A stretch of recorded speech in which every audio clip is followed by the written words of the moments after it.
Finally, we have the virtual bassists, and by now the layout and controls should be pretty familiar to you. We have player mode and instrument mode, and in player mode, we have the presets up here that call up the entire state of the instrument, and then we have the different style menus over here for the different grooves. And here again, we have common phrases at the bottom, the style palette that's called up with this selection, and then the trigger notes over here. So for example, let's say I hit C. It's playing a pattern in C. Now, if I want it to be C minor, I can just hit C and E flat.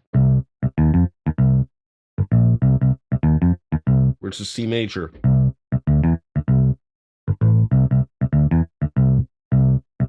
So it'll alter the notes in the pattern as necessary. And when this is off, it'll play one note instead of a phrase. And then we can have it conform to a specific key by selecting it over there. So all the notes conform. And we have the palettes that we can drag and drop here, like we've seen with the other libraries. And in this case, it's a 2-bar pattern. So I'm just going to loop it, and I'll play it along with one of the drummers. And we can see the notes that are being triggered. We have the mod wheel that controls dampening. Pitch bend dynamics. And we're not hearing the effect of the dynamics because the MIDI file is exported. And here we have the sound of the instrument. Amp. Amount of drive. Octave. For a doubler.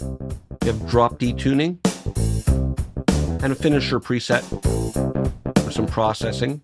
You can select one of the options there and dial in the amount that you want there.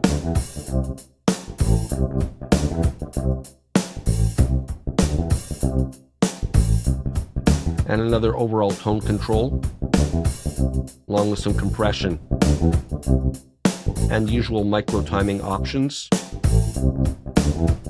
Now, when we're in instrument mode, we can play this. And again, the sound is based on whatever we have selected. And then we have some key switch notes on the left here. And in this case, the pitch bend wheel will function as pitch bend. And the mod wheel for dampening. Next video, we're going to start putting these instruments to use and build up a little song arrangement.